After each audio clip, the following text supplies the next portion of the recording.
téléspectateurs, chers internautes de la deuxième news, bonsoir. Ñu ngi leen di nuyu di leen dalal jàmm ci seen chaîne bi ngeen xam ne moom ngeen bëgg moom ngeen safoo moom ngeen tiitaroo muy la deuxième news de la communication autrement. tey nag muy seen première numéro seen émission bi di grand déballage nag di seen émission politique bi nga xam ne yéen ñi nekk ci langue politique yéen lañ ko jagleel ñu bëgg fi waxtaanee lépp duñ fi nëbbi dara comme son nom l'indique le grand déballage c'est tout qu'on va déballer ici à la deuxième news. tey nag dañoo am gan gu màgg gan bi nga xam ne kenn dootu ko présenté fii ci Kër Massar ndax li mu fi représenté ak li nga xam ne tekki na ko fii ci Kër Massar dañuy dem xooli kan mooy gan googu ñu dellu si waat léegi.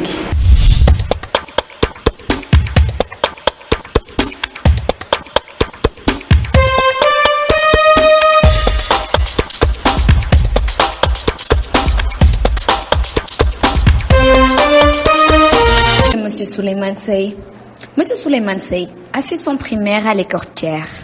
son secondaire à Ouakam pour ensuite aller à Jean de La Fontaine. Monsieur Souleymane Seye fera ensuite une formation de capacité en droit et a eu un DEC en deuxième année.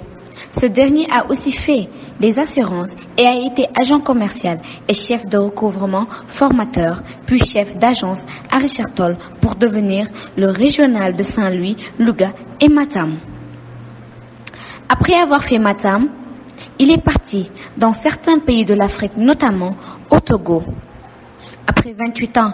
hors du territoire sénégalais, M. Souleymane Seye, de retour au pays, a été dans un cabinet d'expertise comptable qu'il a ensuite conduit à la mairie de Keur Massar pour devenir le rapporteur de la mairie au niveau du service contrôle. En dehors de ces domaines de compétences, M. Souleymane Seye est un membre du parti Yakar et le porte-parole de Benno Bokk Yakaar de Keur Massar. Sur ce, M. Souleymane Seye est notre invité du jour sur le plateau, le grand déballage.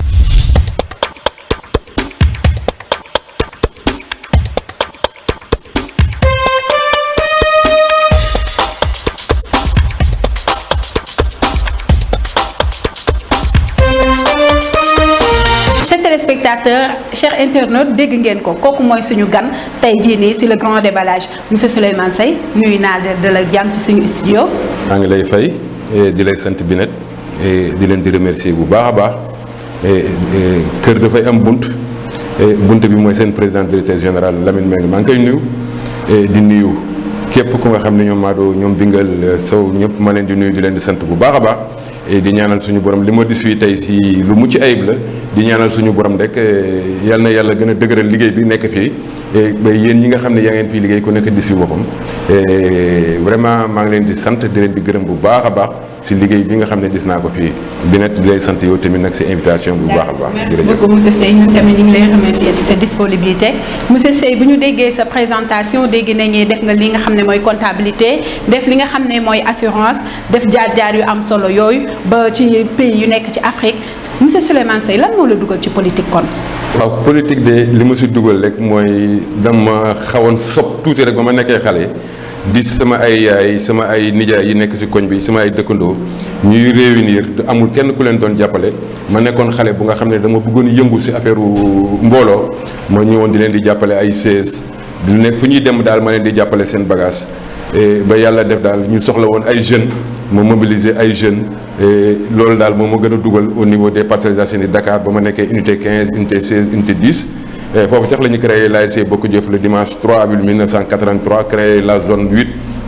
en 1986 yàlla def ma nag ma nekk le responsable des jeunes du parti socialiste je suis un pur produit du parti socialiste si ñoom ñoo ma yar ay ma jaar pionnier nekkoon ak ñoom Khalifa Sall ñoom Babacar Mbaye yàlla na leen yàlla yërëm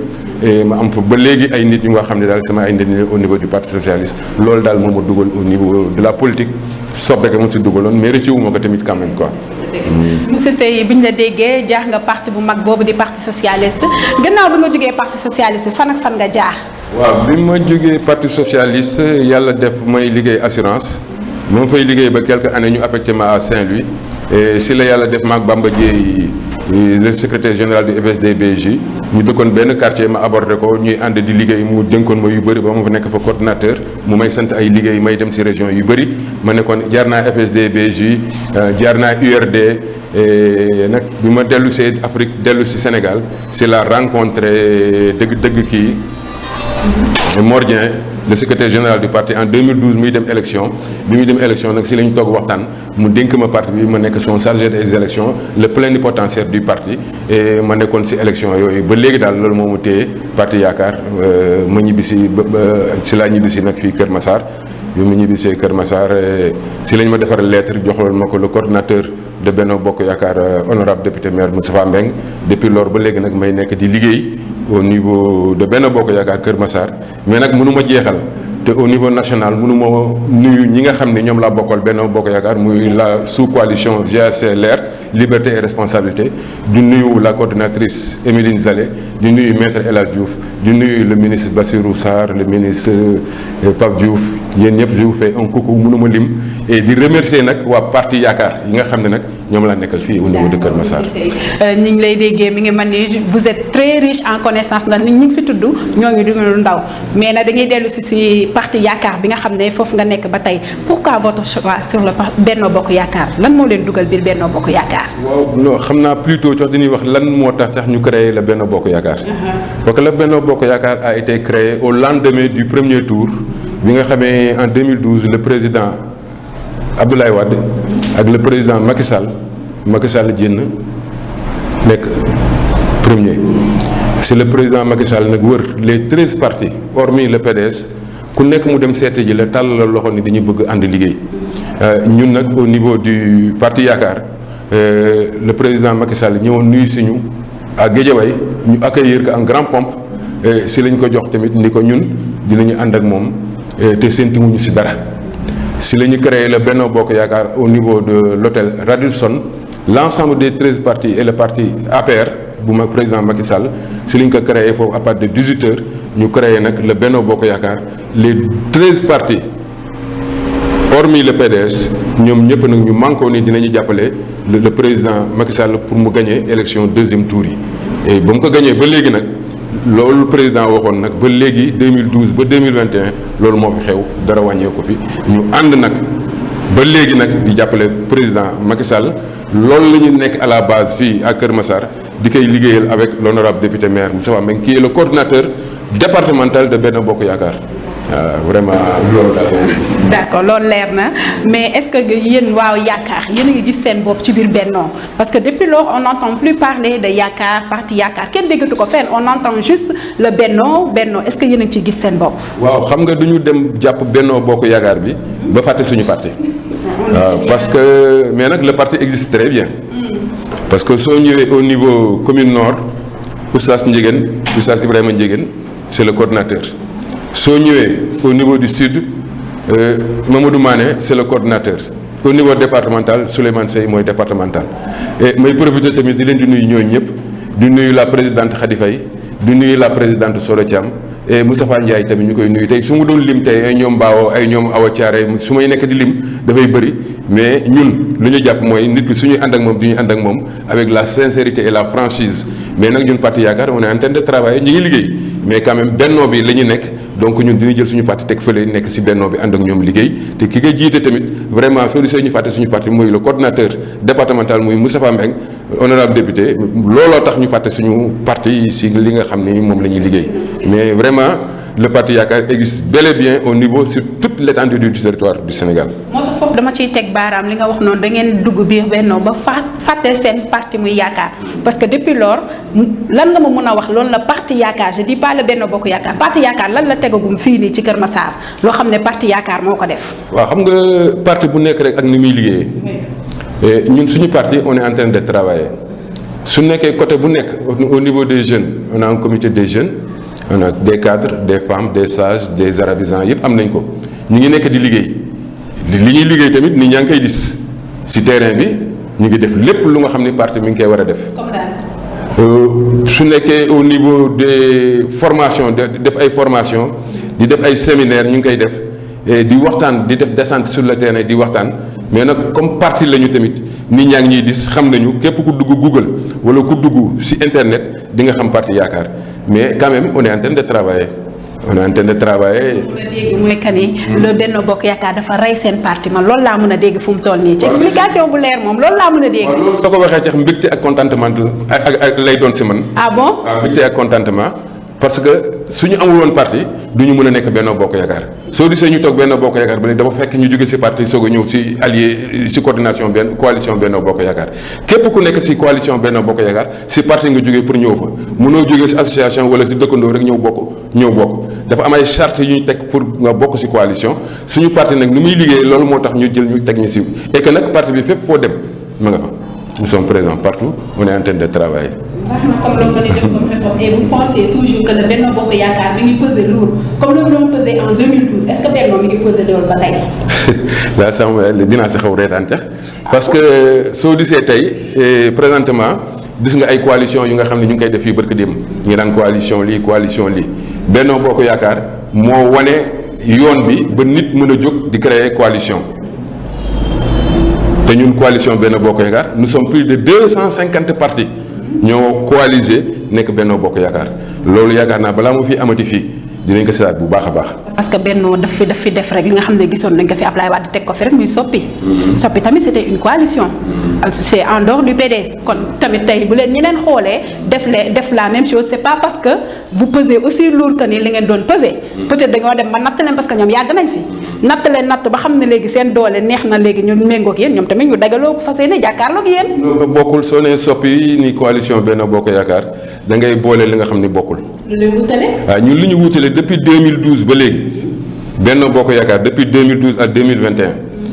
amul kenn ku jënd amul keneen ñun benn lañ looloo tax nit ñi roy ñu mais nag roy du nduroog pire. waaw.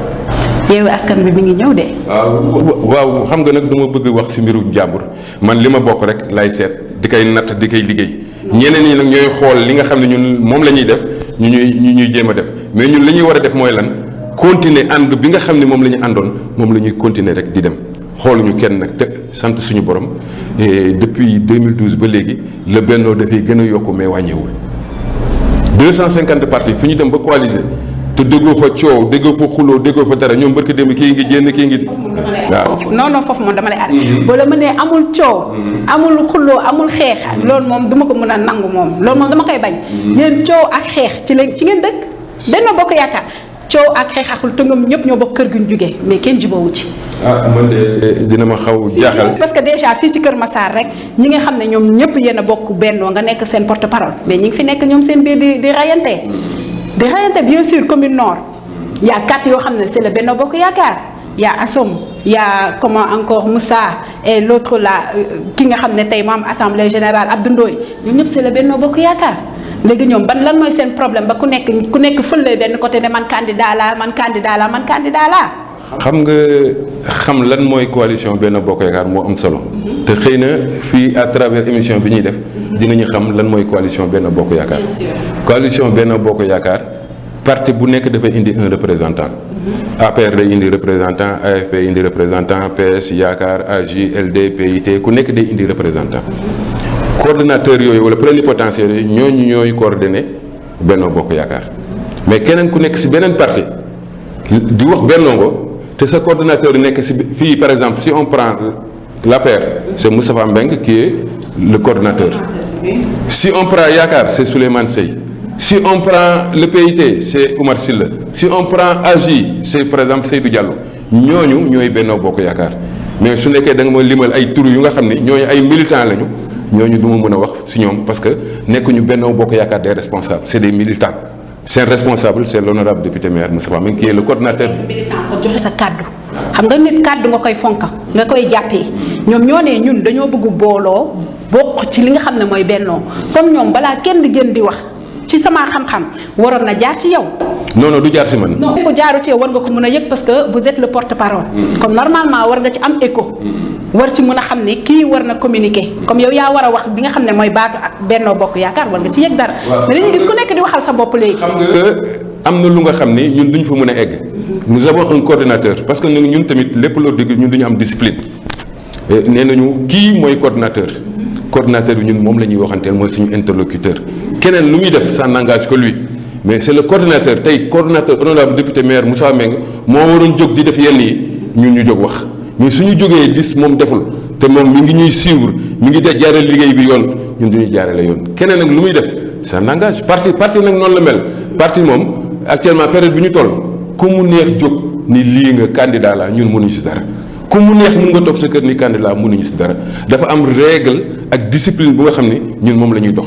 ñooñu di wax ñoom dañoo ñàkk taalibe. ñi nga xam ne tey ji ñoom seen coordonnateur bi nga xam ne c'est l'honorable député maire. ñoom ñi ngi jug fas yéene jàkkaarloo moom wala di ko clash wala di ko wax leen ko ñooñu dañoo ñàkk taalibe loolu laa bëgg. non affaire bi yebul sax si Moustapha Mbengue affaire bi si kaw la. La conférence des leaders s'est réunie. L'ensemble des leaders se sont réunis avec le coordinateur national, en l'occurrence son excellence le président de la République Macky Sall. moo ni nañu toog déglu ko. mu def na discours au niveau de Kaffrine nañ toog déglu ko. si nga ñu mën nag si ngeen wax boobu leaders yi wax boobu ñu wax ñun parti yaakaar ay les restes des alliés ñun discipline boobu la ñuy toog. déggoo ñu fenn ñu ngi toog ànd ak le coordinateur honorable député maire mu nekk suñu coordinateur ñu bëgg a jaarale yoon liggéey bi te duñu si boole wax duñu si boole dara. nga ñëw foofu dañuy dem xool benn reportage dellu si waat léegi nii ne si antenne bi.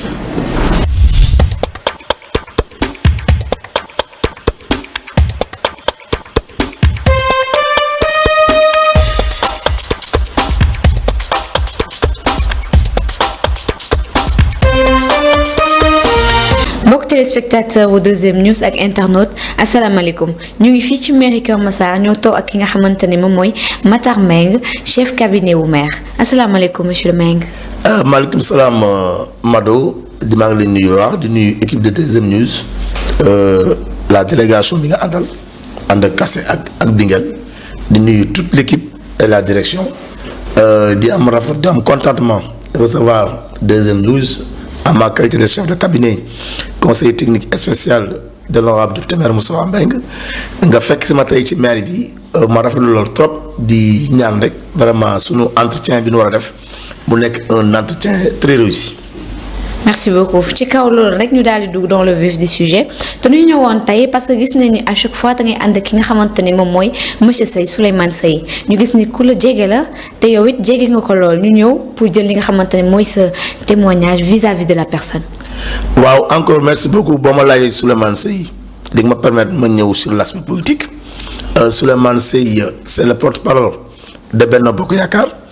et Souleymane Seye c'est le chargé des élections au niveau de Benno de Kër Massar Sud. Souleymane Seye on s'est connu en 2011 dans xamante maa moom ñu dajee sur la revue du code électoral koroog maa moom ñoo bokkoon benn table ñu liggéey ci code boobu nga xam ne moom lañu defee élection 2012 yàlla mi dara teewul Souleymane Seye toxu si Kër Massar ba mu toxu si Kër Massar moom comme il est trop archiviste day denc ay kayit mu génne kayitam gis ni am na ku ma xam Kër Massar muy Matar Mbengue je peux dire que je suis le premier bu ma xam ci Kër Massar man Matar Mbengue Souleymane Seye nekk ku reconnaissant sol dàllam ñëw ba Alaaji Pati fekk fa soxna si nemmeeku sama kër ba loolu tey mën a continuer ba nu mën a dugg ci biir mairie Kër Massar mu nekk ku baax nekk ku bëgg démb nekk aussi ku fonk relation nekk ku bëgg Benno Bokk Yaakaar li ma gën a pousse si moom nag dana bokk bëgg-bëgg ma ak moom mooy lan danoo bokk bëgg honorable député maire Moustapha Mbengue bu mu gën a rafetal suñu ànd ndax foo ko fekk mi ngi défendre honorable député maire Moustapha Mbengue bon loolu moo tax en ma qualité de vice coordinateur de Benno Bokk Yaakaar de la commune de Kër Massar Sud candidat pour les élections locales damay am toujours rafetlu di ko sant di ko gërëm ndax ci liggéey boobu sax mi ngi may jàppale aussi responsable bari ñu ngi ci ànd mu nekk ku baax nekk ku bëgg ñëpp ànd nekk ku bëgg honorable député maire Moustapha Mbengue Souleymane daal xam naa mooy wax ci moom mën naa ni ku stable la ku constant également mais aussi ku bëgg lu baax xam nga nit mën ngay ànd ak nit mais da ngay def loo xam ne rafetul mais Souleymane foo ko fekk mi ngi defar vraiment maa ngi koy saluer di ko souhaiter lépp lu mu bëgg ci politique yàlla na ko yàlla may parce que nag aussi c'est un homme très engagé. ñu ngi lay jaajëfal bu baax di la remercier merci beaucoup. waaw maa ngi leen di remercier baax a baax di ñaan yàlla rek émission bi ngeen commencé muy le grand déballage maa ngi leen ci féliciter di féliciter deuxième news baax a baax di féliciter aussi le directeur Lamine Mbengue maa ngi koy féliciter au passage di ko encourager si activités yi muy mener autour des responsables ndax aussi deuxième news nag c'est notre chaîne c'est la chaîne de la mairie de Kër Massar et que ñun ñëpp tous les responsables maa ngi leen demander ñu soutenir ko ñu appuyer ko pour que mu mën a gën a dem ci kanam mën nu permettre ñu gën a mën a am ay visibilité avec de très grandes émissions. merci beaucoup. Monsieur Sey Souleymane, c'est un collègue du fait qu'il est agent ici, mais c'est quelqu'un de très social, de très sympathique. ba tax na maa ngi moom am nañ ay relation yoo xam ne nii assez poussées malgré la différence d'âge waaw loolu daal xam naa ne ku affaire comme ni ma la ko waxee daal ku sympathique la, serviable et assez déterminé. maa ngi tudd Mbayang Fall di agent municipal ci maire Kër Massar depuis 96 Souleymane fii la ma fekk ci maire yi presque maire yëpp je travaille avec eux liggéey naa ak maire yëpp daal Souleymane ci maire bi la ma fekk mais mu nekk nit ku baax ku simple koo xam ne kii ba mu duggee ci maire ba léegi amul la kenn xaarima yàlla amul la kenn problème liggéey rek laa ko xamal xëy heure wàcc heure respecté liggéeyam te jotewul ak kenn dara mi ngi ci ay fonction li ñu ko sant mi ngi ci su heure wàccam jotee mu wàcc su heure xëyam jotee mu xëy am ak ñëpp jàmm daal am ak ñëpp jàmm mu nekk nit ku baax na ku disponible léeg-léeg sax ma am yoo xam ne dama ko soxla dem ci bureau am wax dëgg yàlla daf ma koy liggéeyal daf ma koy jàppale si sama service parce que maa ngi yore service domanial bi man maay secrétaire bi di régisseuse de recette aussi waaye Souleymane wax dëgg yàlla ku baax la ku yiw la aussi ku respecté liggéeyam lu ñu seq presque liggéey la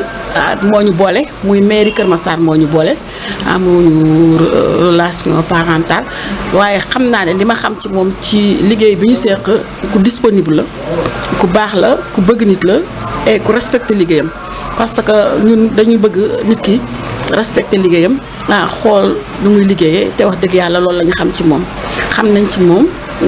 yiw yaatu daal waaw loolu daal la ñu gën a xam ci moom bëgg na liggéeyam bëgg na boppam respecté na boppam daal parce que nga respecté sa liggéey mooy nga respecté sa bopp am ak ñëpp jàmm ba mu duggee si mairie ba léegi fii la ma fekk mais am ñëpp la amal jàmm mu la sœur sax la may woowee kon ku baax la daal man daal xam naa ne ku baax la te ku disponible daal waaw. Merci beaucoup. maa leen di nuyu bu baax di leen ziare bu baax a baax di leen jégalu di leen baalu wax bu baax man la Papa Sall responsable domanial de la commune de Kër Massar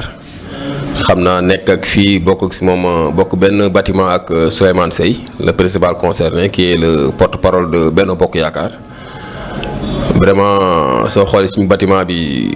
man maa fi constitué en tant que service domanial sama secrétaire moo fi nekk après boobu bureau chef service recette la mooy Lamine Soli bi stop mooy bureau Lamine Mamadou Souleymane Sey bi ñu concerné c'est un bâtiment bi bureau bi stop mooy le bureau des enquêtes domaniales il s'agit de projet mooy ñoom inspecteur Ndiaye bureau bi stop mooy bureau DRH Dieye ça veut dire ressources humaines comme Souleymane Sey tamit mooy borom bis bi aussi ay ni suñu nekkee lu mu gàtt gàtt donte ñaari fan la wala benn fan la au moins di nga am loo xam ne war nga mun si wax si moom ñun ñu ngi gérer commune de Kër Massar te commune de Kër ñëpp xam nañu commune de Kër Massar yombul ma def jeunesse tuuti rek ngeen baal ma def jeunesse tuuti xam nga ñuy gérer commune boo xam ne 140 quartiers la superficie 25 kilomètres carrés du lu yomb ba pare soo xoolee moyenne d'âge bi fii soo xoolee 40 ans la kon xam ne on a une équipe très jeune ici dans la commune de Kër Massar le maire il est jeune en tant que patron commençant par ñun kon ay xale fu ñu nekk rek affaire bi dox rek nga xam ne kon performance mu ngi fa wala crème mu ngi fa su ma ne crème mooy potentialité mu ngi fa léegi Souleymane Sey moom ba ñu xamante ba léegi fekkee man ak moom ñooy wax en tant que des affaires crypto personnelles man ak Papa Sall ak Souleymane Faye c'est un gars boo xam ne il est social vraiment neex na nekkal yaatu na aussi tamit am na sens d'écoute parce que nit tamit su nekkee yàlla rek moo xam lépp yàlla képp moo xam lépp mais soo nekk nit rek muy am sens di déglu même su amee xalaatam moom mu ñëw di xaar sa xalaat daataan sa xalaat amaana sax xalaatam day jël teg suuf jël sa xalaat teg ko kooku nit ku baax la te ku nit ku oyof mooy def loolu te mairie moom saa yoo ñëwee mairie da ngay jàng mu nga nekk agrégé en grammaire sax soo ñëwee mairie da ngay jàng mais Souleymane Faye vraiment Souleymane Sey moom bu mbaal ma Souleymane Sey vraiment daf ñoo il a pris le train en marche waaw parce que fii lañ fekk il a pris le train en marche mais yaakaar naa vraiment su ma nee dabewul tamit léegi mu dabe parce que tamit nangu na ñëw na nekk suñu wet yaatu na ubbeeku na te tey na aussi des fois tamit liggéey tamit du ñàkk réeroo sax aussi liggéey du ñàkk réeroo mais dem naa gis parfois su réeroo amee sax gis naa ko il est vraiment à la hauteur vraiment nga ko ñaan yàlla tamit yal na yàlla yeggali oyofal ko yeggali fi mu jëm projet bi ba pare oyofal charge bi comme ñu ngi ñëpp xam nañ ko on est à l'approche des élections en tant que porte-parole de Benno Bokk Yaakaar lépp lu ñu ñaan yàlla ci nouveau département de Kër Massar bi Benno Bokk Yaakaar yàlla may leen ndam ñoom yal na yàlla barkeel lépp oyofal lépp. léegi mun naa wax sur le côté professionnel voilà parce que ñoom tamit dañoo nekk ci service contrôle te man comme maay responsable domanial su ma nee service contrôle amul frontière service contrôle mooy agent yoo xam ne dañuy contrôler li waa service domanial di liggéey li waa service recette di liggéey ak ñeneen yeneen service li ñuy liggéey xam loolu tamit yombul aussi du ñàkk moom télescopage dans le cadre du travail mais man tamit en tant que responsable domanial lépp lu mu am rek dañuy Pape Sall ñun kat demoon nañ contrôler diw dama nañ contrôler diw lii lañ fa loo si xalaat xam loolu tamit vraiment loolu partage liggéey la partage liggéey parfois da ngay dem si liggéey sax les gars il ne faut pas être plus roi que le roi mais moom vraiment day partager liggéey bi comme maire lañ nekk chaque jour ma ne ko Souleymane vraiment li rafet na parce que da ngay partager et puis ñun sax dañoo war a partager parce que benn dénominateur commun lañu am mooy la mairie de Kër Massar kuy mairie de Kër Massar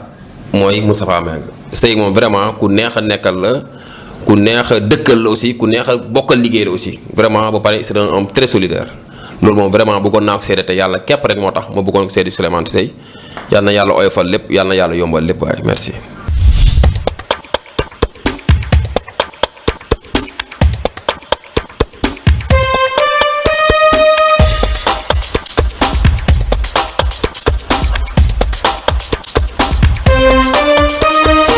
chers téléspectateurs dégg ngeen li nga xam ne ay témoignages ñi nga xam ne ñoo ko jege ñi nga xam ne ñoo nekk ak moom yàgg ak moom di liggéey ak moom wax nañ ko ci ki nga xam ne mooy suñu invité du jour nekk monsieur Souleymane Seye le porte-parole du Benno Bokk Yaakaar de Kër Massar ba mu tooyal xolam sax bi nga xam ne tuur na fi ay rangooñ monsieur Seye vraiment ndax lii rek la ku liggéey ku nekk moom ngay ñaan nekk ci benn domaine ba ñi nga nekkal ñu lay gërëm di la sargal di wax sa li nga xam ne def nga ko ci fi nga xam ne foofu ngay liggéeyee cela montre que ni nekk nga nit koo xam ne nit ku dévoué nga ci li nga xam ne moom lañ la dénk monsieur Souleymane Seye nañ ko may tuuti benn 1 minute ñu may ko tuuti benn 1 minute mu reprendre son souffle comme ça ñu ñëwaat dellu si.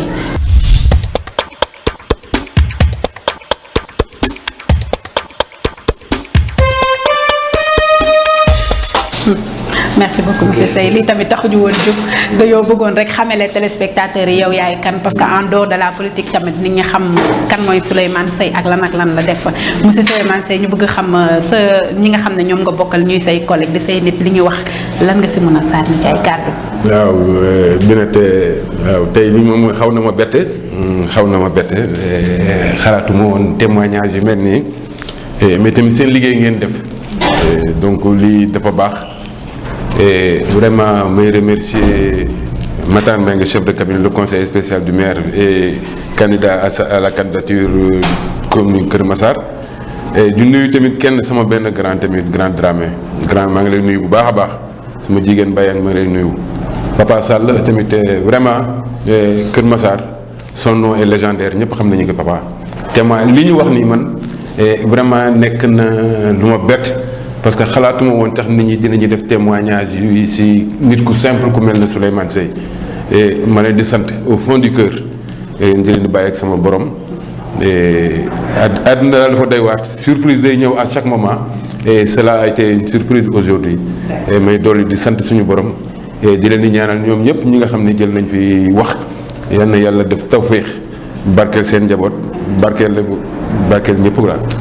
di leen di sant di leen di gërëm quoi. D'accord monsieur Souleymane Seye comme vous dites simple par ta voix mais par leur voix extraordinaire. parce que li nga waxee seule une personne extraordinaire moom la ñuy seedeel yi kàddu. ndax bu ñëpp bëggoon wax témoignage yi keroog ba équipe bi ñëwee ñëpp bëggoon wax ñu leen nag ñu duuf ci nag bi xajul ci cin bi moo tax ñu yemale ko si ñi nga xam ne ñoom ñoo la gën a jege ngeen bokk département. mais dañuy dellu si waat ci suñu waxtaan monsieur Souleymane Seye. récemment le Benno Bokk Yaakaar dañoo investir pour le département honorable député maire Moustapha Mbengue. Pourquoi ce choix? waaw xam nga commune Kër Massar buñ ko scindé en deux sud ak nord et ba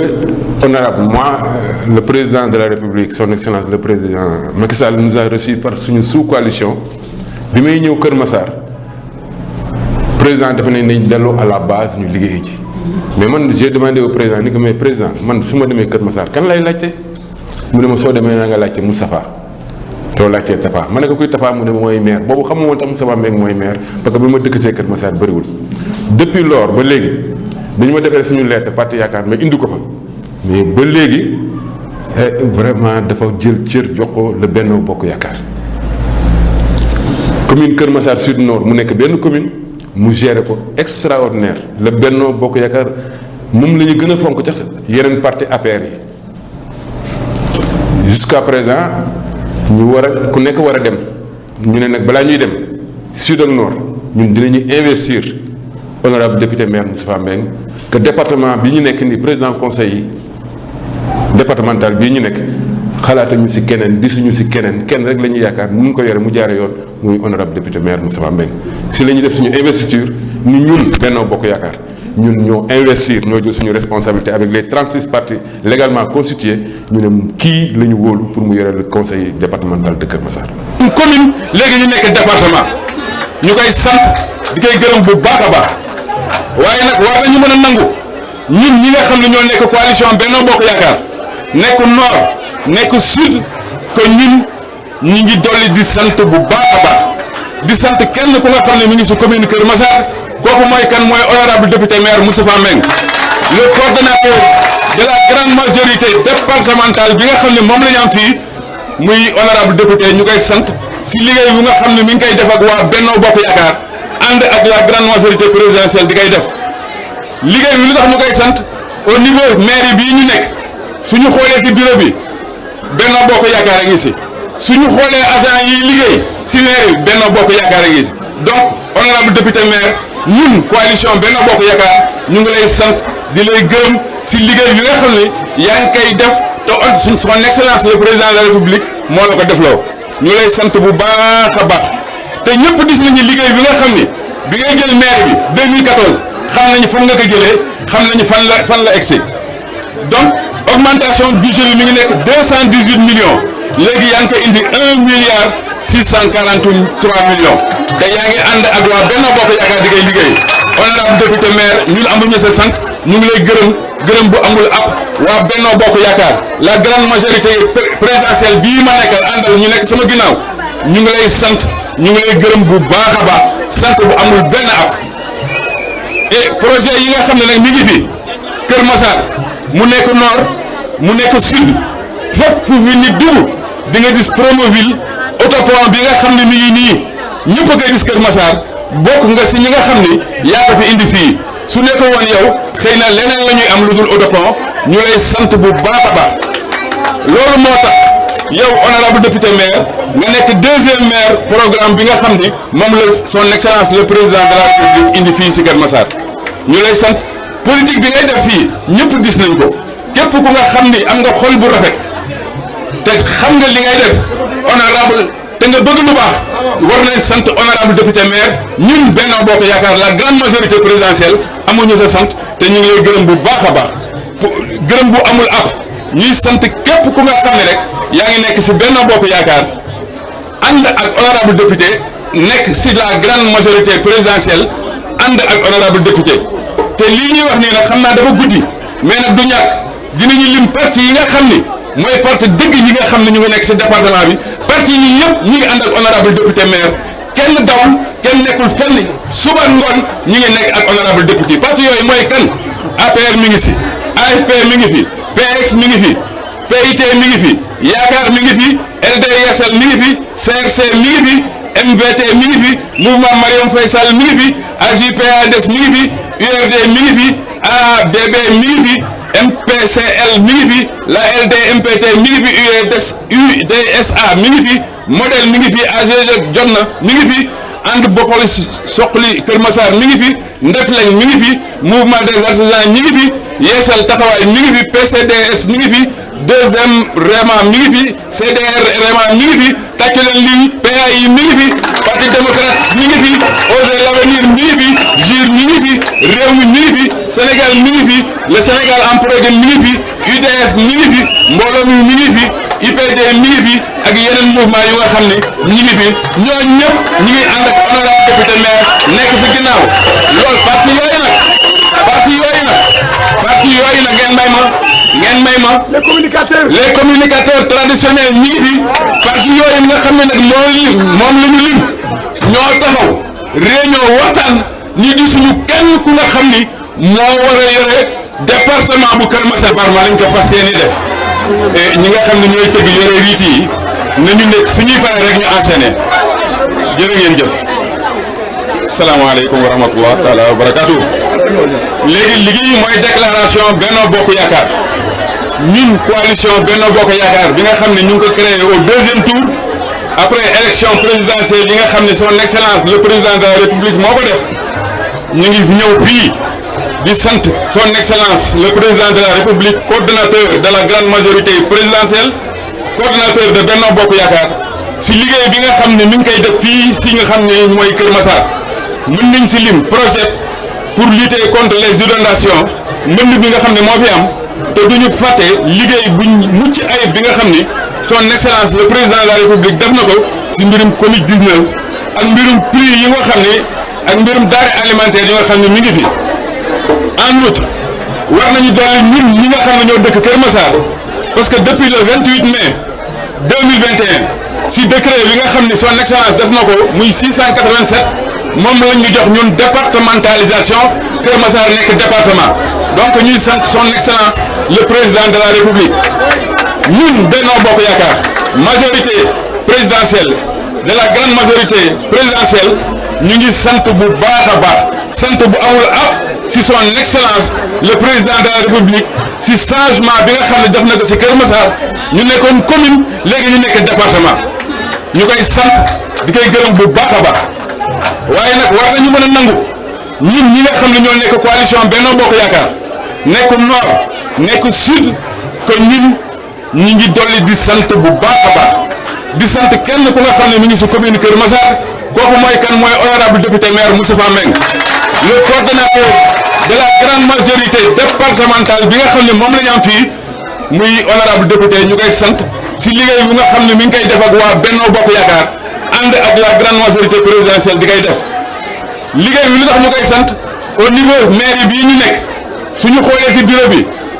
Benno Bokk Yaakaar a ngi si suñu xoolee agent yi liggéey si mairie Benno Bokk Yaakaar a ngi si donc honorable député maire ñun coalition Benno Bokk Yaakaar ñu ngi lay sant di lay gërëm si liggéey bi nga xam ne yaa ngi koy def te son excellence le président de la république moo la ko defloo ñu lay sant bu baax a baax te ñëpp gis nañu liggéey bi nga xam ni bi ngay jël maire bi 2014 xam nañu fan nga ko jëlee xam nañu fan la egsi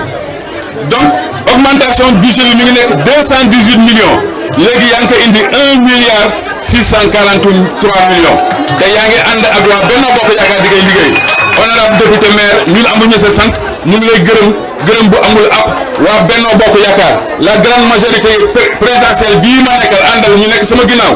ñu ngi lay sant ñu ngi lay gërëm bu baax a baax sant bu amul benn ab et projet yi nga xam ne nag mi ngi fi Kër Massar mu nekk nord mu nekk sud fépp fu fi nit dugg di nga gis Promoville autopont bi nga xam ne mi ngi nii ñëpp a koy gis Kër Massar bokk nga si ñi nga xam ni yaa ko fi indi fii su nekk woon yow xëy na leneen la ñuy am lu dul autopont ñu lay sant bu baax a baax loolu moo tax yow honorable député maire nga nekk deuxième maire programme bi nga xam ni moom la son excellence le président de la république indi fii si Kër Massar ñu lay sant politique bi ngay def fii ñëpp gis nañ ko képp ku nga xam ni am nga xol bu rafet te xam nga li ngay def honorable te nga bëgg lu baax war nañ sant honorable député maire ñun Benno Bokk Yaakaar la grande majorité présidentielle amuñu sa sant te ñu ngi lay gërëm bu baax a baax gërëm bu amul ab ñuy sant képp ku nga xam ne rek yaa ngi nekk si Benno Bokk Yaakaar ànd ak honorable député nekk si la grande majorité présidentielle ànd ak honorable député te lii ñuy wax nii nag xam naa dafa guddi mais nag du ñàkk dinañu lim parti yi nga xam ni mooy parti dëgg yi nga xam ne ñu ngi nekk si département bi parti yi yëpp ñu ngi ànd ak honorable député maire kenn dawul kenn nekkul fenn suba ngoon ñu ngi nekk ak honorable député parti yooyu mooy kan APR mi ngi si AFP mi ngi fi PS mi ngi fi PIT mi ngi fi Yaakaar mi ngi fi LDSL mi ngi fi CRC mi ngi fi MVT mi ngi fi mouvement Marième Faye Sall mi ngi fi AJ/PADS mi ngi fi URD mi ngi fi ADB mi ngi fi MPCL mi ngi fi la LDMPT mi ngi fi UDSA mi ngi fi modèle mi ngi fi AGG jot na mi ngi fi ànd bokkali soqali Kër Massar mi ngi fi Ndefleng mi ngi fi mouvement des artisans mi ngi fi Yeesal Taxawaay mi ngi fi PCDS mi ngi fi deuxième REMA mi ngi fi CDR REMA mi ngi fi tàccu leen lii PAI mi ngi fi parti démocrate mi ngi fi Osez l'Avenir mi ngi fi JUR mi ngi fi réew mi ngi fi mi ngi fi UDS mi ngi fi mbooloo mi mi ngi fi IPD mi ngi fi ak yeneen mouvement yu nga xam ne ñi ngi fi ñooñu ñëpp ñi ngi ànd ak honorable député maire nekk si ginnaaw loolu parti yooyu nag ngeen may ma les communicateurs traditionnels ñi ngi fi parti yooyu nga xam ne nag moom la ñu lim ñoo taxaw réunion waxtaan ñu gisuñu kenn ku nga xam ni moo war a yore département bu Kër Massar. yéen daal da ngeen bëgg njëkk a yeewu borom ndékki lu tax ma leen da ngeen njëkk a yeewu borom ndékki yi récépissé yi génnagul ngeen jël investir ki ngeen xam ne yéen yaakaar ngeen ni yéen la bennoo kooku moo leen doy te ki nga xam ne mooy le chef de parti muy le président de la république son excellence Macky Sall joxeegul récépissé waxagul. xam nga mbir soo su nekkee da ngay organiser wu mënuñu toog ba président Macky Sall soxlañu ñuy soog a jóg ñun du ñu organiser wu préparer defar lépp teg su président waxee ñu ne que kii la ñu choisir loolu moo tax la bennoo ñu réunir ànd ñun ñëpp ni kii moo ñu doy président bis buy laajte dinañu ne que ñun de kii département bi kii moo ñu doy mais du ñu toog ba président bëgg soxla ñuy woote. doy leen ci ban anam parce que tamit on entend toujours parler nit ñi di génne di clash ki nga xam ne moom mooy le maire sortant chaque jour ñu ngi koy wax ay wax yéen ngeen ne moom moo leen doy ci ban anam fan ngeen ko teg. xam nga nit ki suy wax politique da nga koy jàng. politique doo jóg ba am ay 30 ans 40 ans jóg nga ne da ngay def politique. politique da ngay xam lan mooy sa idéologie parti lan mooy sa doctrine parti lan lañ formation yi nga war a am politique da nga koy jàng doo jóg rek mën a bind sa tur wala am licence wala nga am baccalauréat rek nga ne damay def politique déedéet politique da nga koy jàng ñun duñ jàng politique xam luy politique ñu dis honorable député li muy def si politique. si côté politique. cër bi mu war a jox ses alliés respect bi mu war a jox si alliés yi son excellence le président de la république lu tax suñu ay chef de parti président parti ànd ak moom loolu la ñuy dis à la base honorable député maire Moussa Mbengue mel ko loolu moo tax ñu jël ko jox ko cër te c'est le coordinateur bi da ngay coordonner ak moom coordination boobu ñu ànd ak moom di coordonner nag moo tax nag ñu ne kii lii mu nekkoon au niveau de la commune de Kër Massar moo kii bis bu ko yàlla defee mu nekk le président du conseil départemental dina def liggéey bu nga xam ne liggéey bu mucc ayib la fii si Kër Massar. et on entend parler un ministre de la république le ministre de l'économie Amadou Hott moom tamit ñu ne dafa bëgg département bi yéen tamit te ñoom ñëpp ils sont autour du président de la république. waaye xam nga roy du ñu pire. mais c'est bizarre yéen ñëpp ñun diw lañ fi nekkal wante diw bu ñu wanee ginnaaw nañu dóorante nañu xeex ñu suñu biir nañu xëccante comme li nga wax bu dee honorable loolu yëpp moo ko def. pourquoi un ministre de la république yow mi nga xam ne tu es déjà un ministre ñu dénk la nombe tànk lu mel ni économie tey nga ñëw fekk un maire ngay xeex ak moom ci loo xam ne ci département bi. gisuguma wala déggaguma wala gisuma fenn fu ministre boobu ngay tudd mu jóg di wax moom lii la bëgg. mais ay nitam ñu ngi koy wax. waaw honorable député moom dafa ni moom. waaw département la bëgg. waaw te ba fi may waxante ak yow nii. dugal Google wala nga dugg dans l'internet doo gis kenn ku postulé ni bëgg naa président conseil départemental amul. kon ñuy wax noonu dañuy wax nii rek. xëy na nit ñi yor. mais soo duggee nga laajte amul keneen ku jóg ku postulé au niveau de la coalition Benno Bokk Yaakaar muy ministre muy député muy leneen ku fi nekk ci département nga ne man dama bëgg président conseil départemental amul. ah bon loolu moo tax nag wax bi mu si bëgg sore si ñeneen. dégg naa ne ni nga koy wutal pour mu nekk commune Yeumbeul Sud bëggal nañ ko. bëggal nañ ko. waaw bëggal nañ ko dégg naa wax boobu. mais nag dégguma fii. au niveau du conseil départemental. bëgg may yéeg escalier yi léegi. gisuguma kenn ku postulé pour honorable député maire pour le conseil départemental mais li nga xam ne ñu dellu si waat li nga xam ne mooy commune nord moom dégg nga ko. ndax dégg nañ le ministre du commerce moom wane na boppam moom wax na. wax na ay nitam wax nañ mais moom bëgg na commune nord. ki nga xam ne tamit mooy Doudou Keïta même chose. ki nga xam ne mooy Babacar Diassé même chose. te ñoom ñëpp ils sont autour du président damay laajte yow comme en tant que le porte-parole du Benno Bokk Yaakaar sa communication moo des wala communication bi moo jàllul moo duggul ñoom seen nopp. que dañu war a rentrer dans les rangs. du man maay war a joxe ordre. du man Souleymane Seye porte-parole maa lay war a joxe ordre parce que ñun ñëpp ku nekk benn parti nga. mais ki nga xam ni moo yore parti yëpp au niveau national c'est son excellence le président de. mais fii ci Kër Massar bi ñoom ñëpp boo leen dajalee yow yaay seen porte-parole. maa ngi ñëw. c'est le président Macky Sall qui est le coordinateur national de Benno Bokk Yaakaar. te ñooñu ñuy lim yëpp seen leaders yi ñu ngi ànd président. te à la base. actuellement ki fi nekk mooy le coordinateur honorable député Moustapha Mbengue moo fi nekk ñun nag moom on est derrière le président de la République le président de la République nañ toog leen déglu leen kenn mënu ma wax dara lu nga xam man maay ko jox leen ma cër suñu président yi suñu président ñi nga jox nañ la carte blanche jaarale la yoon man moom esprit de discipline la postuler candidature waaw muy non non si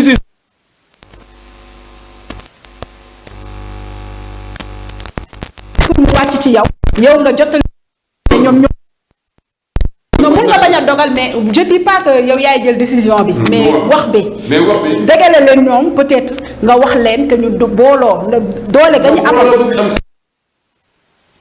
actuellement jusqu'à présent loolu mi ngi fi mais nag lenn nga war a xam que l'ensemble des alliés yi nga xam ne ñu ngi ñëw bokk Benno Bokk Yaakaar ku nekk nag da nga am sa parti te man nag dama am may yem récépissé bi ñu ma reconnaître au niveau du ministère de l'Intérieur sama parti noonu la ñuy reconnaître seen parti tamit ay récépissé ku nekk nag am na droit sa parti ko toog nga réew nga ne lii la kooku moom nag may leen ko am nañu si droit mais au sein de Benno Bokk Yaakaar nag kenn jugagul ni kii mooy suñu candidat hormis le coordinateur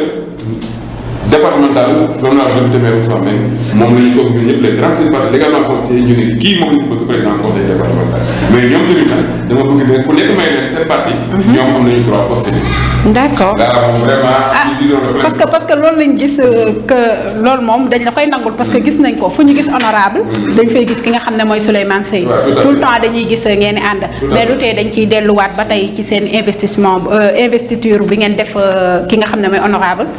ba léegi nga teg ci baaraam dama bëgg nga wax ma quelques réalisations yi nga xam ne moom jot na ko fi def ba mu nekkee maire. c'est 7 ans. xam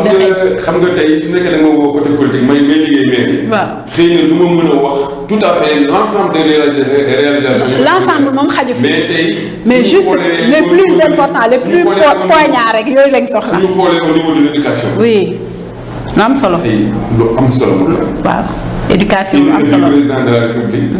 mu def pose première pierre lycée CM bu nga xam ne ñëpp yaakaar nañu lycée Kër Massar village am ko actuellement am nañ ko 7 CM yu bees tàq mu 8e tax na am na fi chaque année mu jël 10 millions joxe inspection pour fourniture bourse yi nga xam ne génne na ko 4668 bourses génne na ko may ko ay élèves yu nga xam ne ñuy jàng diggante école primaire CM lycée université loolu moom def na ko fii si éducation santé bloc opératoire mu fi am ñaata bloc opératoire ñoo am hôpital ñaata poste de santé la ñuy construire ñaata nit la ñuy jël di leen di embaucher di leen di fay au niveau de la santé te xam nañu santé salaire bu gën a tuuti 250 000 ñaata personnel ñoo fi am ñaata nit la fi ci honorable député maire jël yóbbu leen à l'extérieur ñu soigné ñu fay leen si action sociale chaque année mu jël plus de 300 moutons jox ko nit ñi ñii di war a dem Makka mu yóbbu leen ñii war a dem aju sur les chrétiens et catholiques mu jox leen donc réalisation budget bu nga xam ne moo la fekkoon mu am ay dette il a multiplié le budget par 10 si benn législature kooku nag vraiment je pense que nous habitants de Kër Massar war nañ ko am nañ ko njukkal fi mu ko jëlee ak fi mu ko indi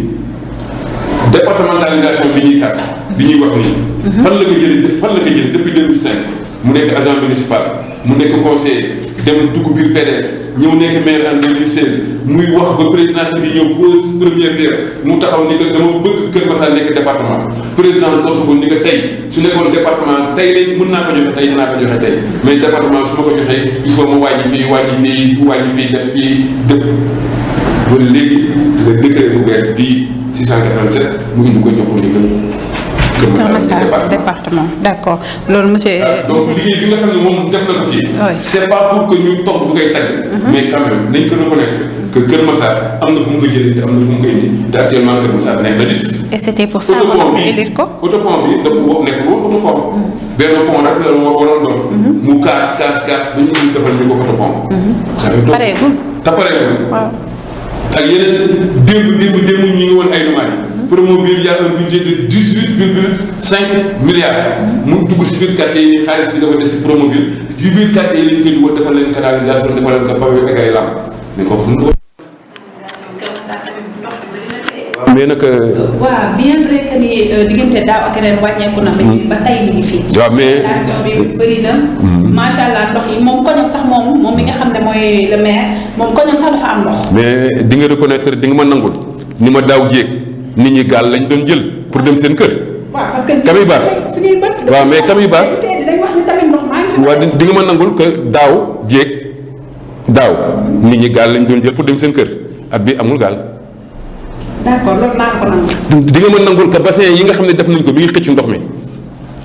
Kër Massar am na ndox c'est vrai am na ndox mais wàññeeku na bu baax a baax Kër Massar nag 140 quartiers mënuñu ko defar en 2 ans ou bien en 3 ans ñaata moo fi dugg si ay milliards 100 milliards dugg na fi 75 milliards dugg na fi lu nekk dugg na fi mais si biir ndox xam nga lu ñuy suul mënoo ko gis su nekkoon si kaw lu milliards yi nekk nit ñi dinañ ko gis mais la ñuy gas di suul que nit ñi mënuñu ko gis et dañuy ñaan suñu yorom di remercier son excellence le président de la république li nga xam ne investir na ko dugal ko fii biir Kër Massar ñu koy remercier di koy sant naan ko doyul nañu dolliwaat. d'accord ñu di remercier son excellence li ñu fi dugal ñu ngi koy sant bu baax a baax waaye nag bëggoon nañu bu gën a yokkaat loxoom pour Kër Massar dans les 2 ans ou 3 ans yi ñuy dem Kër Massar bokk si quartier yi nga wala département yi nga xam ne ku ko xoolee dinañu xam ci département bi. d'accord loolu tamit dégg nañ ko dañuy dellu si waat ba tey ci li nga xam ne moom lañ doon waxtaanee sànq am na solo ci fi nga teg sa baaxam. défendre nga ci ki nga xam ne moom ngeen investir. moom honorable député maire. wax nga fi quelques de ses réalisations. mais récépissé yi ngeen xam ne ki nga xam ne mooy seen njiit ba tey. son excellence moom mi ngi noppi ba léegi wax ko. son mutisme. mu noppi bàyyi leen ngeen fëllaxoo ku nekk moom ba léegi mu noppi. lan moo waral loolu la. waaw mais li fa yeewul jaan yi. mais lii nag mooy politique lii la. ku nekk ñun ñëpp nga xam ne ku nekk yaa ngi jóg ni taxaw ni dama bëgg nekk maire ku nekk yaa ngi jóg di liggéeyal son excellence le président de la république ñun suñu biir coalition Benno Bokk Yaakaar ku nekk yaa ngi toog sa parti yaa ngi naan man lii laa bëgg doon lii laa bëgg doon tu as le plein droit sa parti nga am récépissé nga am mais li nga xam ne ñoo ko bokk muy récépissé bi nga xam ne war nañ ko jénnee xëy na yàggatul suñ ko jénnee rek yëpp dina dal te ñun ñëpp dinañu ànd bokk ndey ak baay ki nga xam ne si loxoom lañ koy teg ñëpp dinañu ànd ak si moom. c'est sûr. ah oui ça c'est sûr ça c'est sûr. yaakaaroon ne ni yuuxu dina jib fi te yaakaar. non yaakaaruma ko te am nañ si xel mu dal am nañ si xel mu rafet que li ñuy yaakaar incha allah loolu dina am. ki war a jiite département dinañ ko xam ki war a jiite les communes dinañ ko xam ñi war a nekk si yeneen communes yi Yëmbal Sud Yëmbal Nord Malika Jaxaay dinañ ko xam te su boobaa nag ñun ñëpp ñuy wuyoo nekk si Benno Bokk Yaakaar dinañu topp si ginnaaw kooku ànd moom liggéey yenn yi nag yeneen yu bëri nag waxtaanu biir néeg la mais du waxtaanu biti. d'accord loolu dañ la koy nangu kon yàlla bu yàlla tas yaakaar. te ba tey léegi si sa candidat la ñuy taxaw. yaakaar nga ni li nga xam ne moom tamit posé woon na ko ci les échéances yi nga xam ne moom passé. gagné avec beaucoup de mal. moom honorable. tey yaakaar ngeen ne avec le département. gagné avec beaucoup de mal. parce que amoon na côté yoo xam ne moom dañ koy nangu ko. am nañ côté yoo xam ne si élection yi passé xawoon nañ ko. yan élection 2014 yi ba 2021 élection yi fi jaar yëpp ñoo jàll ni flèche. ni flèche amul benn élection bu nga xam ne 2014 ba 2000 lii amul benn élection muy présidentielle muy lépp loo xool muy législatif muy élection yi yëpp c'est la coalition Benno Bokk Yaakaar qui a gagné largement dans l'ensemble des bureaux et dans l'ensemble des centres et au niveau communal. mais tey dafa am leneen lu ñëw opposition dafa booloo tey fas yéene jàkkaarloo ak yéen yaakaar nañ ak loolu noonu dina leen yombal di ñëw. waaw xam nga ñooñu lu ñu bëgg classe bi nga toog puusal ma toog. mais monsieur Souleymane Seye benn kese du xeex. waaw soo leen di takk c'est parce que da ngeen di jàkkaarloo mbër moo tax ngeen di takk. kan mooy mbër. ñi ngeen di fas yéene jàkkaarloo. man gisuma mbër benn mbër laa gis c'est la coalition Benno Bokk Yaakaar mooy mbër. ki muy jàkkaarloo moom la. ñooñu gisuma leen xam nga ñen laa gis ñu nga xam ne amuñu programme amuñu idéologie amuñu doctrine. non xoolal xam nga man lu ma gis amuñu programme amuñu idéologie amuñu doctrine xam nga lu ma gis si ñoom. waaw laaj ma man lu ma gis. man li ma gis mooy place bi nga toog laa bëgg puusal ma toog sans raison sans kii condition puusal ma toog rek. mais xanaa loolu ku am fit moo koy def. waaw mais nag. waaw mais nag. loolu n'importe qui nga ñëw fekk mu toog rek nga ko puusal ma toog. waaw mais. parce que natt nañ leen ba xam ne non ñii ñoom. non yàggatul. dañuy kii rek dañuy sooxee janvier 2023 yàggatul. 2022. janvier 2022. oui yàggatul. ñun xam nañu lu ñuy peser au niveau du département xam nañu lu ñuy posé au niveau des 6 communes xam nañu lu ñuy posé au niveau commune sud xam nañu lu ñuy posé au niveau commune nord te xam nañu ñun ñooy kan ñun ñooy ñan. dégg nga loolu monsieur Souleymane Sène li mu wax ñoom ñi nga xam ne ñoom ñi ngi jàkkaarloo ñoom nee na jàppewu leen ay mbër jàppewu ma leen ay mbër. monsieur Souleymane Sène da nga am excès de confiance. non du excès de confiance dama leen xoolul ñi ma xool mooy ñun les alliés la coalition Benno Bokk Yaakaar ni ñuy liggéey man loolu laa xool. te yéen da ngeen di wootee man su ma ñëwee seen i wootee li may gis ay quelques personnes quelques centaines de personnes rek laa fay gis. waaw oui par rapport ak opposition bu wootee c'est des milliers de personnes ñooy génn di leen wuy si. waaw avec ça ñoo ngi nekk ni ay. xam nga quand la coalition Benno Bokk Yaakaar su wootee on ne convoque que les responsables ñi naan les coordonnateurs les présidentes ou bien les responsables ñëw leen ñooñu la ñu soxla réunion la ñuy def ñun dinañ waxtaan. mais suñu ñëpp xam nañu su Benno jógee dinañu xam jóg na su mbër mi jógee dinañu xam mbër mi jóg na. kon da ngeen di xaar dernier moment. non non pas dernier on est sur le terrain on est en train de travailler liggéey bi ñu liggéey nag du ñu taxaw di koy wane. mais ñu ngi liggéey quand même. et je félicite l'ensemble des coordinateurs de Benno Bokk Yaakaar les 36 partis légalement constitués yi nga xam ne ñu ngi fi ñu ngi leen di sant ñu ngi leen di gërëm bu baax a baax parce que gis nañu liggéey bi nga xam ni liggéey bu mucc ayib bi ñuy def ci terrain bi mais nag li ñuy liggéey du ñu toog na di koy wane au niveau des médias déedéet. mais quand même ñu. mais am na ci solo pour ñu mën a gis. parce que mais yow bi leen xam nga bis bu Benno jógee da nga yow nga xam Benno jóg na. waaw bis bu ma ko gisee man. mais yàgg nga ko gis. non du ma ko gisee ma wane ko mais man pour l'instant. li ma ñëwagum ak li ma gisagum. ci manifestation. c'est juste quelques personnes laay gis man. waaw bi ñuy def suñuy def la dernière réunion bi ñuy def investiture ña fa nekkoon gisuloo leen. waaw gis naa leen. waaw loolu xeeb nga ko. teewul loolu gis naa ko de. waaw non. ñun Singi li ñuy liggéey mais en toute franchise bi ne le Benno Bokk Yaakaar vous avez du mal à mobiliser. Où ça? Est-ce que nekk loolu vous avez du mal à convaincre ñi nga xam ne jeunes ak nit ñi ñu. non wala lenn nga toog naa. cela me fait rire. dañuy xaar ba dernier moment duñ ko wane tamit. non ñun xaaruñu dernier moment. su nekkoon suñu sago tey élection yi suba ñu dem ñu dem voté ji su nekkoon suñu sago suba ñu dem voté ji. mais bu suba boo leen demee voté ji di ngeen fa jëlee loo xam ne di ngeen. si ban base nga ko tegee yow. non attends di ngeen jooy parce que. non xam nga soo joxee pourcentage nga ne lii dafa am. da ngay joxe pourcentage ni lii mais ñun ñi nga xam ne ñun dans le Benno Bokk Yaakaar ñun xam nañu ñu ngi liggéey wala liggéeyuñu. dans les 140 quartiers yi am Kër Massar macha allah on est en train de def du ma ñëw fii nag taxaw di wax ni ñuy liggéeyee déedéet du ma ko def. mais vraiment c'est l'occasion de remercier l'ensemble des coordinateurs et les alliés de Benno Bokk Yaakaar les militants de base responsables ñëpp ñu ngi leen di sant di leen di gërëm ci liggéey bi nga xam ne ñu ngi koy def fu mu nekk nii te xam nañu ñu ngi liggéey. yow mi leen jegee nekk seen porte-parole yow bu la neexee nga sant leen gërëm leen wax leen lu nekk. ñun ñi nga xam ne sommes des journalistes ñun ñooy ñëw di jëli. di leen ko tegal ñu mënuñu si wax dara gisuñu nit bi fees suñu bët. bi nga xam ne suba opposition su bëggee marche fii Kër Massar kenn du fi dugg. kenn du dugg oto du dem oto du dikk. léegi nag yéen boo leen wootee ngeen xam ne lu toll investiture. ki ngeen xam ne moom ngeen yaakaar ni moom moo. commune ñoo ko investir benn commune moo amoon. Nord ñoo réunir def loolu. mais si loolu Nord loolu la ñu xaree Kër Massar bi. loolu. non Kër Massar maintenant c'est divisé en deux. Ouais. le Nord et le Sud. waaw léegi nag Nord ak Sud di ñëwee dafa war a fees. dafa des. mais ñëpp ñëwuñu c'est la coalition Benno Bokk Yaakaar. mais nit ñëpp ñëw nañu la fa nekkaan xëy na yow yaa ngi xamee ñu xeebuñu ko. et c'est l'occasion de les remercier si mobilisation boobu nga xam ne def nañ ko l'autre jour ñu leen di sant ñu leen di gërëm bu baax a baax. bu président di ñëw foofu dafa fees del. waaw mais kanaka feesal wax ma kanaka feesal ba président di ñëw kanaka feesal génnal leen ma image yi fi honorable jógee këram dem Mbëbës ak bi mu jógee Mbëbës à pied dellu këram génnal ma image yi léegi nga xool ko génnal ma image yi Mado génnal ma image yi camion yi oto yi dox bi Rëbës ba kër ma Alaaji Paate génne leen ma image yi nga xool mobilisation dafa am mobilisation ak mobilisation bi président di ñëw ma foi c'est l'occasion de remercier l'ensemble des militants yi nga xam ne doxee nañu Alaaji Paate ba foofu ñaata oto ñaata minibus ñaata Dakar Dem Dikk ñaata Ndiaga Ndiaye les gens qui ont marché à pied tout ça ils l'ont fait grâce à son excellence le président de la République kan la ko def le coordinateur départemental honorable député maire Moustapha Mbengue bis bu jotee dinañu xam borom bis am na. d'accord monsieur Souleymane Sèye c'est par ces mots foofu la ñuy ñëw l'émission tire à sa fin mi ngi jeex tàkk dañ lay bàyyi nga joxe sa dernier mot. waaw mais gaaw na jeex di. c'est bien sûr parce que tontu nga lépp li nga xam ne mooy ëmb question yi à la fin li nga wax c'est la mobilisation wax nañ ci wax ngeen ci lépp li nga xam ne moo ëmb mooy seen Benno Bokk Yaakaar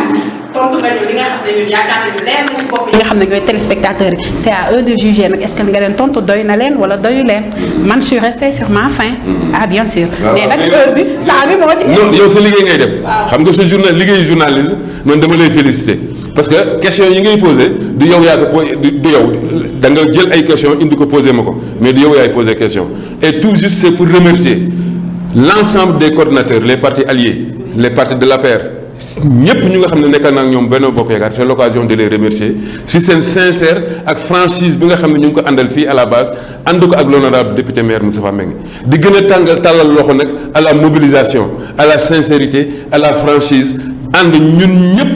nekk ci derrière l'honorable député maire Moustapha Mbengue di remercier l'ensemble des partis les 36 partis et mouvements légalement constitués yi nga xam ne ils sont dans le Benno Bokk Yaakaar liggéey bi nga xam ne ñu ngi ko war a jëm janvier nañ ko continuer su nekkee inscription yi def nañ ko su nekkee revue code électoral dimanche bii di ñëw ñu ngi def séminaire sur le code électoral soo ko ñëwee di nga gis l'ensemble des 36 partis ñu jëli un expert sur le code électoral mu defal ñu formation sur le code électoral bien vrai que maîtriser nañu ko mais fàtte jàng du wees donc ça aussi il faut remercier l'honorable député maire Moustapha Mbengue di remercier les habitants de Kër Massar di leen di sant di leen di gërëm ci sincérité bi ñu am ak franchise bi ñu am xam ni ki defar Kër Massar ki taxaw pour defar Kër Massar c'est l'honorable député maire Moustapha Mbengue ànd avec les militants ànd avec les habitants de Kër Massar képp ku dëkk Kër Massar ñu ngi lay tàllal loxo di lay gën a tàllal loxo di bëgg ànd ak yéen pour ñu liggéey pour Kër Massar jëm kanam ñu wóor na fii ñu nekk nii muy Kër Massar chef lieu lépp fii lay amee gendarmerie fii lay amee sapeur fii lay amee lépp fii lay amee Kër Massar di sant ñëpp di gërëm ñëpp di remercier les équipes nawetaan di remercier les élèves di ñaan suñu borom rentrée scolaire bi nga xam ne ñu ngi ko fas yéene def ñu dugg ci bismillahir rahmanir rahim jénn ci remercier l'ensemble des enseignants l'ensemble des proviseurs l'ensemble des képp ku nga xam ne daal yaa ngi nekk ci biir école ñu lay sant ñu lay gërëm émission bi nag man vraiment lu ma bett la yaakaaroon naa émission bi dina gën a gudd mais vraiment dafa tuuti et di remercier comme ni ma ko waxoon le président directeur général ay Lamine Meng ñu ngi koy sant ci liggéey bi nga xam ne nag vraiment ku ñëw fii bu dugg fii dinañu xam fii macha allah roy dunduroog pire di ñaan deuxième news yàlla na jëm kanam di remercier am na sama benn waay bu fi nekk Madien ma koy nuyu di nuyu bi nekk Mado di nuyu képp ku fi nekk di remercier nag ki nga xam ne mooy Mamadou Mané le cadre du parti Yaakaar di remercier Ibrahima Ndiégène Khady Faye ma koy nuyu Sodo di koy nuyu di remercier l'ensemble des coordonnateurs yi nga xam ne ñoo nekk nii bon xam naa nag mënuma jeexal. waaw ñëpp xaj ñu si nuyu. parce que bi mooy premier numéro mais bi yam fii dina ñëwaat ci yeneen émission waaw incha allah dinañ ko déggal la dafa neex moo tax instant yi mënoo yëg ni xam na ko. l'ensemble des militants yi ñu préparé seen carte. incha allah nañ ko préparé la coalition Benno Bokk Yaakaar. d'accord monsieur Seye d'accord ñi nga xam ne kon la ñuy bind. ñu sànni ñu kat Kër Massar jëm kanam. incha allah di remercier suñu sous coalition leer di remercier son excellence le président de la République Macky Sall di remercier le coordinateur départemental l'honorable député maire Moustapha Mbengue si liggéey bu mucc ayib bu nga xam ni def na ko Kër Massar bu ñu nekkal ñu département di leen di sant leen di gërëm di leen di remercier di bàllu ñëpp ak. waaw émission bi nag gaaw na jeex na nga vraiment. parce que dafa neex débat bi. non vraiment. voilà waaw da nga doyalul mais nag dañuy jàpp ne bi mooy premier numéro. mais tamit. mais damay dellu si waat. non damay dellu si waat. te nag am na les coordinateurs de Benno Bokk Yaakaar yi fi nekk ñi nga xam ne c'est des chefs de parti ñooñu tamit il faut nga ñëw déballer. mënoo leen ci émission bi. waaw mais nag ngay def ay émission confrontation itam dina neex. confrontation itam dina am solo. waaw dina am solo ñooñu nga wax ñi ngi fi. ñi nga xam ñuy marche ñun duñu marche. ñooñu nga wax ñi ngi marche da ngay def confrontation li tax ñuy marche ñu toog waxtaanee ko. ñu jàkkaarloo ko. bi loolu dina am incha allah ndax fii nii ñun ñëpp lañ fi nekkal fii ci Kër Massar amuñu ci xàjj ak seen muy opposition muy parti au pouvoir muy ñi nga xam ne ñoom ñoo fi nekk ñoom ñëpp ay mouvement le Benno Bokk Yaakaar. Monsieur Seyba di remercier le Benno Bokk Yeumbeul Nord. di remercier le Benno Bokk Yaakaar Malika. di remercier le Benno Bokk Yaakaar Jaxaay ak commune Kër Sud. yëpp ñu leen di sant ñu leen di gërëm di leen di remercier. le département ñoo ñëpp ñu leen di sant. waaw. incha allah rabbi loolu du doon problème yéen ñi nga xam ne yéen a ngi doon seetaan fi nga xam ne mooy deuxième news seen émission le grand déballage nag mi nga xam ne jeex na tàkk waxtu bi jeex na tàkk monsieur Souleymane Seye mi nga xam ne nuyu na ñëpp ñi nga xam ne ñoo bokk la Benno Bokk Yaakaar mun ngeen seetaan émission bi si suñuy page Facebook YouTube Instagram Twitter bàyyiwuñu sax WhatsApp ak TikTok fépp mun ngeen ko fa seetaan en même temps aussi am nañu site internet muy www.deuxièmenewskeurmassar.com lépp luy information bi nga xam ne ci Sénégal ci àdduna wërngër képp mu ngi foofu. site internet bi nag war ngeen wax nit ñi ñuy ko xool parce que site internet bi gis naa ngeen def benn publication bu nga xam ne à travers le monde le nombre de participants ba ma ko liiree sànq dama jaaxle yàggu leen te nit ñaa ngi leen di suivre donc nga profiter occasion wax les auditeurs ne ñuy xool site internet bi tamit parce que lii nekk ci télé bi mooy nekk site internet bi ma leen di ñaanal tamit ngeen am rajo parce que soxla nañu rajo bi. incha allah yooyu yëpp dina ñëw loolu nga wax noonu dañ koy remercier ki nga xam ne c'est le doyen muy Madien Sall ak ki nga xam ne moom moo fa nekk jege yore beneen wàll bi di Madeleine Sambou ñoom ñoo fa nekk ci site internet bi jox ay information yu wóor yu sûr et yu clair du teel dinaa tamit gërëm sama équipe bi nga xam ne ñoom laa àndaloon tey muy sama ñaari caméraman Bingel Jolof Kumba Gumbala ak Mado mi nga xam ne moo assisté Laay le réalisateur ci technique bi ak ki nga xam ne mooy le doyen ba tey Madien Sall mi nga xam ne ñëw na assisté émission bi ki nga xam ne le PDG aussi Lamine Meng je remercie toute l'équipe de la deuxième news ñi ñëw ak ñi ñëwul ñëpp indi nañ seen contribution je vous donne rendez-vous beneen mercredi ci beneen invité ak ci beneen numéro ciao ciao